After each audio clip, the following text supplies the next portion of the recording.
오래전 연예인 교회에서 구봉서 장로님이 신앙생활을 할 때였습니다. 당시 연예인 교회에서 담임을 하고 계시던 지금은 공인이 되셨죠. 하영조 목사님이 주일 오후에 연예인들과 함께 성경 공부를 하고 있었는데 그날 성경 공부의 주제는 동정녀 마리아 사건이었습니다. 목사님께서 열정을 다해서 이 복음의 중요한 요소이기 때문에 예수님이 처녀의 몸에서 났다, 동정녀 마리아에게서 태어났다는 사건을 가르치면서 은혜를 나누고 있었을 때 뒤에서 한 젊은 연예인이 손을 번쩍 들면서 이렇게 말을 합니다. 목사님, 농담하지 마세요. 어떻게 처녀가 아기를 낳아요? 그런 얘기 그만하시고 예수님 좋은 일 많이 하셨잖아요. 그런 얘기만 좀 하시면 안 됩니까? 얘기를 합니다. 그래서 하 목사님께서 예수님이 동정녀 마리아에게 나신 이 중요한 사건이기 때문에 그걸 믿지 않으면 안 된다. 그러면서 그때부터 설전이 벌어졌습니다. 계속 말다툼이 일어났어요. 그러면 이제 실내 분위기가 조금 이상해졌겠죠. 그때 구봉서 장로님이 좀 이게 연예인 선배 격이었는데 벌떡 일어나서 상기된 얼굴로 그 후배 연예인을 향해서 이렇게 소리를 칩니다. 야 임마, 마리아 신랑 요셉도 믿었는데 네가 왜 안 믿어? 마리아 신랑도 믿었는데 네가 뭘 못 믿겠냐고 얘기를 하는 거예요. 하나님 나라가 이런 자의 것입니다. 어떤 자일까요? 어린아이 같은 자입니다. 마태복음 19장 13절 보니까 이렇게 되어 있습니다. 그때의 사람들이 예수께서 안수하고 기도해 주심을 바라고 어린아이들을 데리고 오매 제자들이 꾸짖거늘 예수께서 이르시되 어린아이들을 용납하고 내게 오는 것을 금하지 말라. 천국이 이런 사람의 것이니라. 그들에게 안수하시고 떠나가시더라. 어린아이들이 예수님께로 오는 것을 막을 자가 없습니다. 어린아이 같은 신앙을 가진 자들이 천국에 올 것을 막을 자가 없습니다. 어린아이 같은 신앙이 바로 천국 백성의 신앙인 거죠. 아브라함이 25년 동안 하나님의 약속을 바라보며 훈련을 받았습니다. 훈련은 다른 훈련이 아니었습니다. 어린아이 같아지는 훈련입니다. 도저히 상식으로는 이해되지 않는 하나님의 기적을 기대하며 마음을 열고 받아들이기까지의 시간이 25년의 훈련 시간이었던 것입니다. 24년이 지났습니다. 99세가 되었을 때 하나님께서 아브라함에게 말씀하실 때 1년을 남겨둔 사라는 아직도 어른 근성이 있었습니다. 장막 뒤에서 웃었던 것입니다. 여러분, 하나님의 은혜의 말씀들을 웃는 자가 되는 것이 아니라 믿음으로 받는 자가 되어야 될 줄 믿습니다. 이스라엘의 40년 광야는요, 어린아이 같아지는 훈련이었습니다. 얼마나 만화 같은 일들이 많았어요. 얼마나 놀라운 기적들이 많았습니까? 홍해가 갈라지고 하늘에서 음식이 떨어지고 바위에서 물이 나오고. 그런데 20세 이상 되는 어른들은 한 사람도 못 들어갔습니다. 어린아이 같아져야 들어가는 것입니다. 어쩌면 우리가 가야 될 약속의 땅도 20세 이상은 못 들어가는 거예요. 이건 상징적인 거지만 우리 안에 어른적인 요소가 다 죽어져야 되는 것입니다. 어린아이 같아져야 되는 것입니다. 오늘 저는 어린이 주일을 맞이하면서 고민을 해보았습니다. 오늘 말씀의 방향을 어떻게 잡을까 고민하는 중에 두 가지의 방향이 떠올라요. 첫 번째는 우리 다음 세대 어린이들을 위해서 부모로서 어떻게 신앙 교육이 필요할 것인가, 무엇을 물려줄 것인가에 대한 고민과, 그리고 두 번째는 어린아이 같은 신앙을 우리가 먼저 본받아야 되겠다 고민하는 중에 오히려 우리가 먼저 어린아이의 모습이 돼야 되겠다. 왜냐하면 어린아이 같아야 천국 들어가기 때문에. 이 중요한 말씀을 우리가 놓칠 수가 없기 때문에 한번 이 말씀으로 은혜를 나누고자 원합니다. 주님은 이런 자가 천국 백성이 된다고 하셨는데 이런 자는 과연 어떤 자일까요? 오늘 두 가지로 함께 은혜를 나누고자 원합니다. 첫 번째는 순수한 자입니다. 어린아이는 순수합니다. 받아들입니다. 그대로 믿습니다. 받아들이는 것이 믿음이에요. 그래서 요한복음 1장 12절에 영접하는 자, 곧 그 이름을 믿는 자, 하나님의 자녀가 되는 권세를 주셨다고 하잖아요. 그 이름을 믿는 자는 곧 영접하는 자, 믿는 자는 받아들이는 자라는 거예요.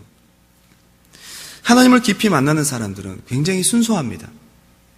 그래서 마태복음 5장 8절을 보니까 마음이 청결한 자는 복이 있나니 그들이 하나님을 볼 것이며, 청결하다라는 말을 헬라어로 보니까 카다로스라는 말인데 순수한, 순전한 이런 뜻이에요.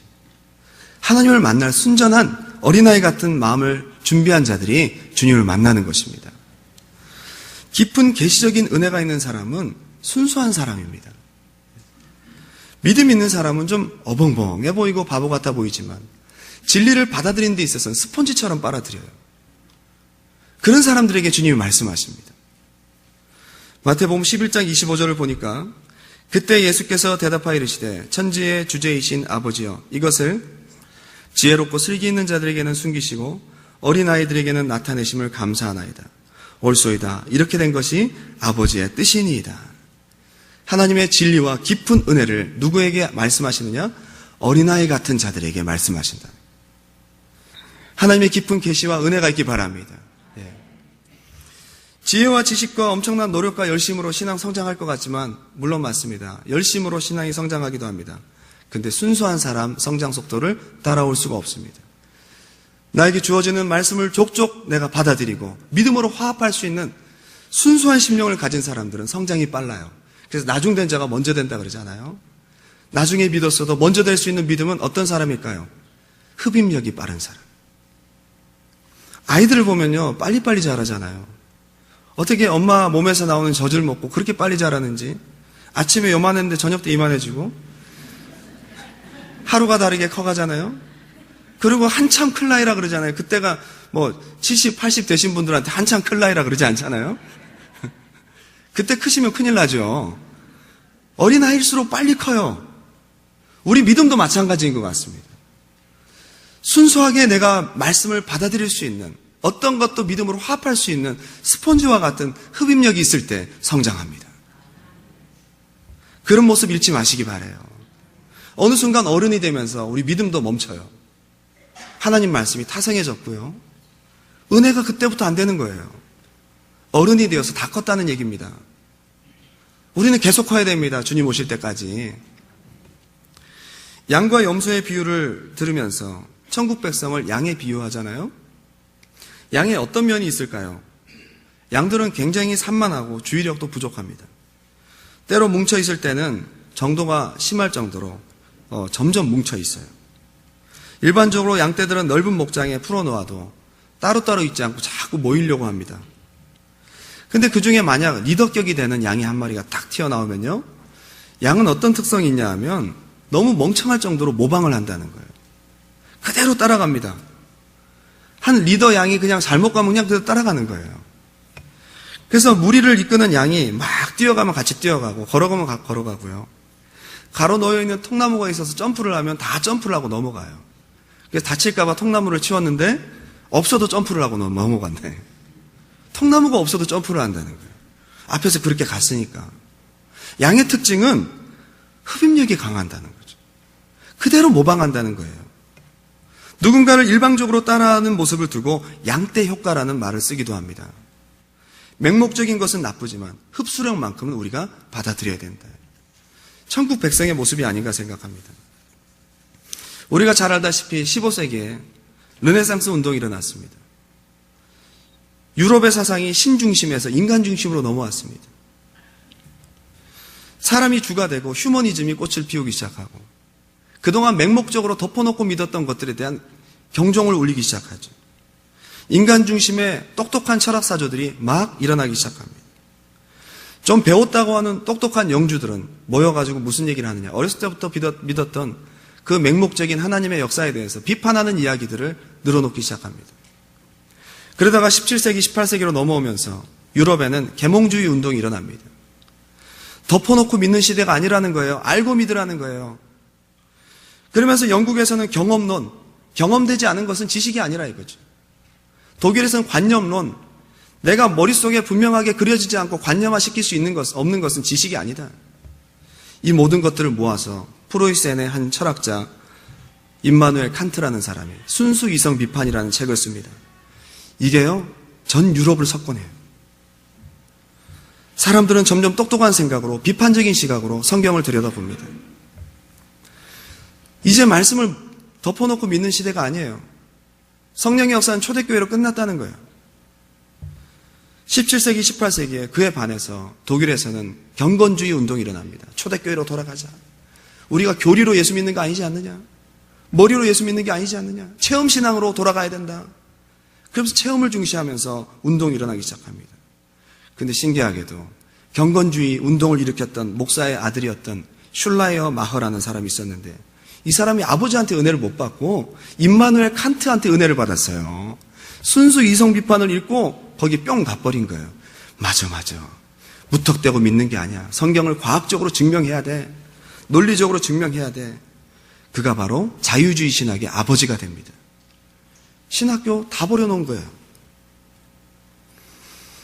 그는 과학을 통해 성경을 증명하려 합니다. 어른의 생각이죠. 어린아이 생각이 아니에요. 어른의 생각으로 성경을 보니까 믿어지지 않습니다. 동정녀 거짓말이다. 창조 다 설화야. 오병이어 그런 게 어딨어. 과학으로 들여다보니까 다 틀렸어요. 고고학과 언어학을 통해서 성경을 증명하려고 합니다. 언어학을 통해서 보니까 헬라어로 히브리어로 분석해 보니까 홍해라는 말은 갈대밭으로도 번역할 수 있다. 이렇게 돼서 이스라엘 백성들이 갈대밭을 지나갔대요. 근데 이제 그건 설명이 되겠는데 갈대밭에 빠져 죽은 애들은 뭐예요? 걔들은 왜 죽었을까? 아니 홍해가 갈라지면 속이 편한데 갈대밭이라고 하니까 또 설명해야 될 게 있어요. 그럼 두 가지 케이스가 됩니다. 갈대밭이 딱 누웠다가 건너갈 때 갈대밭이 딱 서면서 맞아 죽었다. 아니면 순간에 하나님의 역사하심. 이것도 하나님의 역사가 필요하네. 애굽 사람들이 난쟁이가 되어서 다 빠져 죽었다. 아니 기적을 부인하려고 하니까 더 큰 기적이 일어나야 돼요.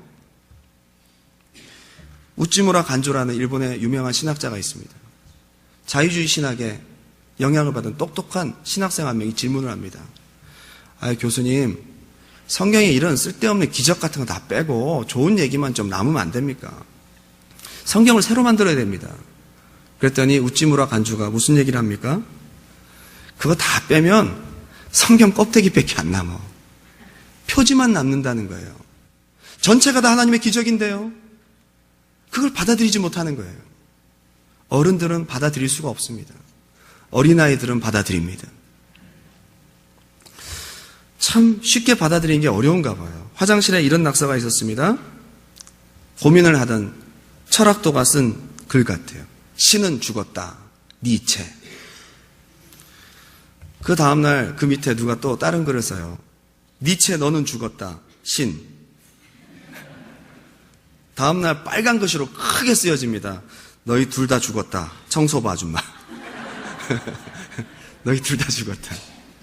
그냥 믿으면 되는데 니체도요. 믿으려고 하다가 안 믿어지니까 자살했어요. 신은 죽었다라고 하고 어린아이 같아야 합니다. 오병이어의 기적은 그 속에서 우리가 볼 수 있는 것은 그 사건 속에서 누가 어른이고 누가 어린아이인지를 명확하게 보여줍니다. 오병이어의 기적을 일으켰던 예수 그리스도께서 받았던 도시락은 누가 전해준 걸까요?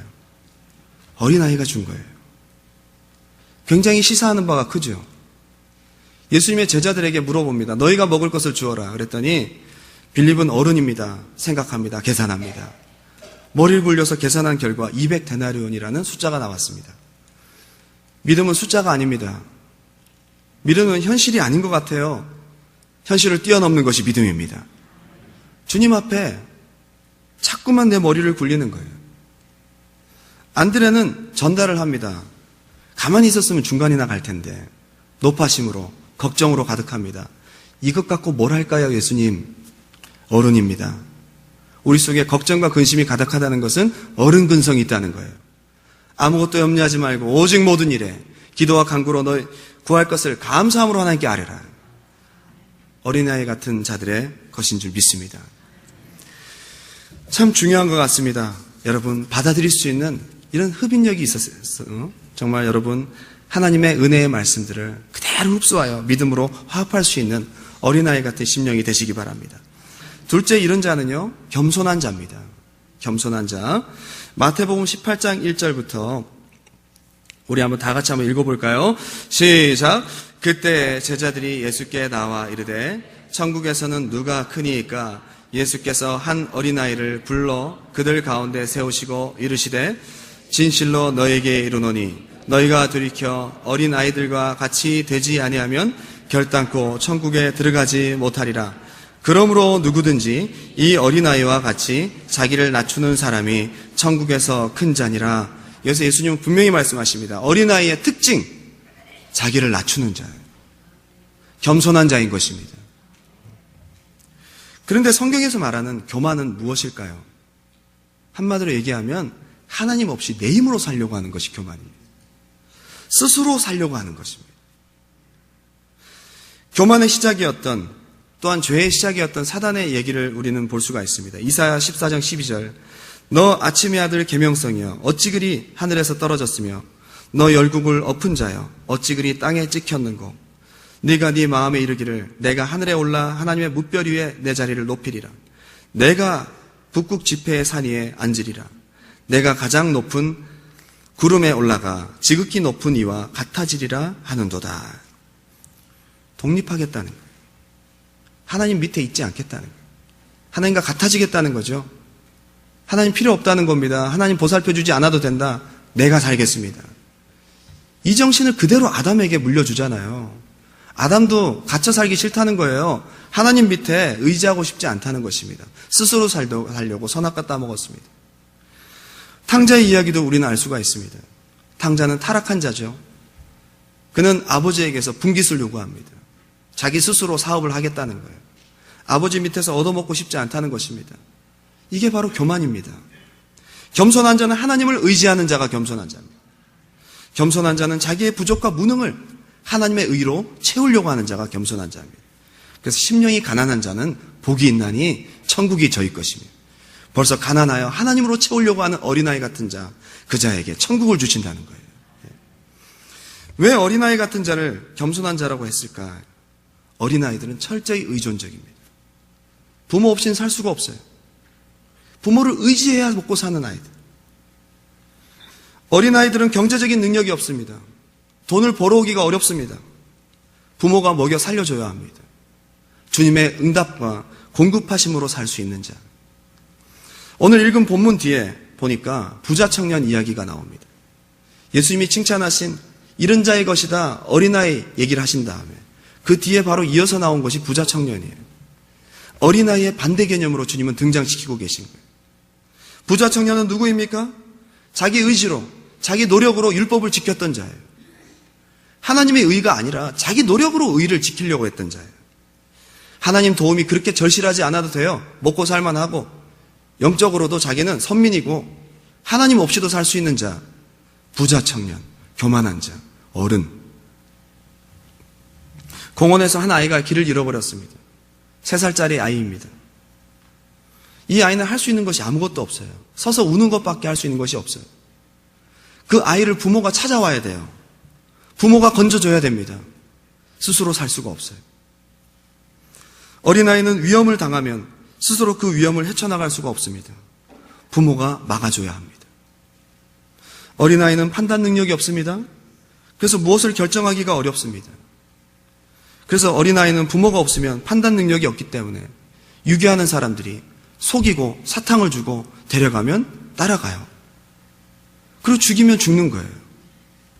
어린아이는 자기를 보호할 수는 힘이 없습니다. 그러기에 힘센 자가 목을 조르고 이 아이를 죽이면 죽을 수밖에 없는 연약한 자입니다. 철저히 의존적일 수밖에 없는 존재, 겸손한 자, 어린아이. 하나님 의지하시기 바랍니다. 하나님 의지하시기 바랍니다. 우리가 믿음은 하나님 의지하는 거라고 하면서도 자꾸 우리가 살려고 해요. 하나님 잊어버리고 살 때가 얼마나 많은지 모릅니다. 하나님 없이 절대로 한순간도 살지 못한다고 주님께 고백하고 주님을 붙드는 자, 그 자에게 주님은 늘 공급하시고 응답하십니다.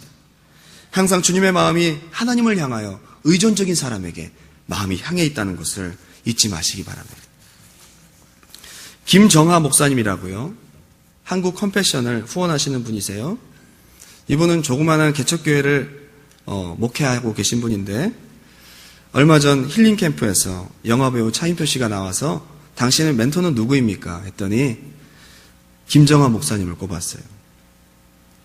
정말 어려운 환경에서도 그 목사님과 사모님이 구두를 닦아서 아이들을 후원함으로 이 감동적인 이야기가 많은 사람들의 가슴을 울렸습니다.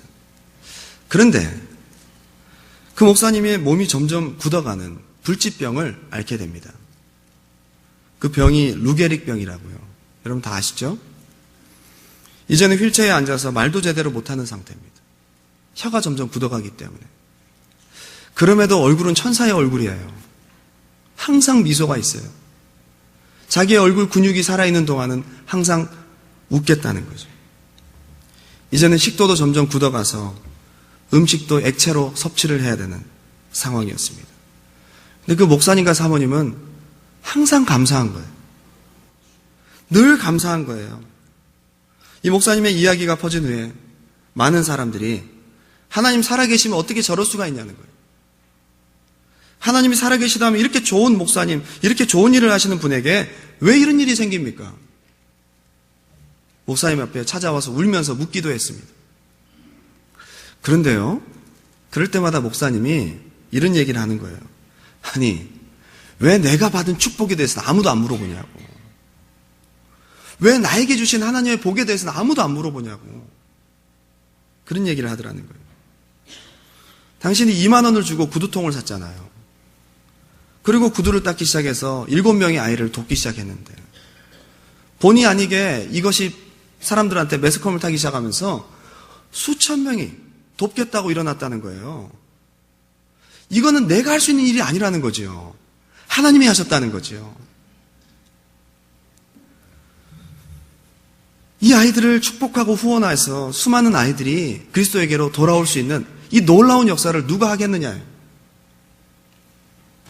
그리고 자살하려고 했던 사람들이 이 목사님을 찾아와서는요, 펑펑 울고 돌아갑니다.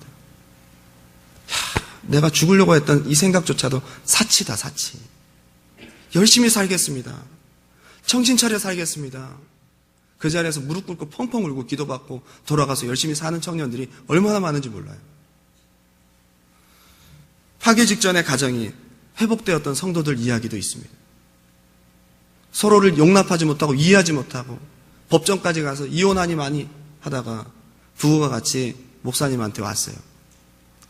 이 지경이 됐는데도 사모님이 그렇게 병수발하면서 그렇게 은혜 안에 사랑 안에서 하나 되는 모습을 바라보면서 여보, 우리는 아무것도 아니야.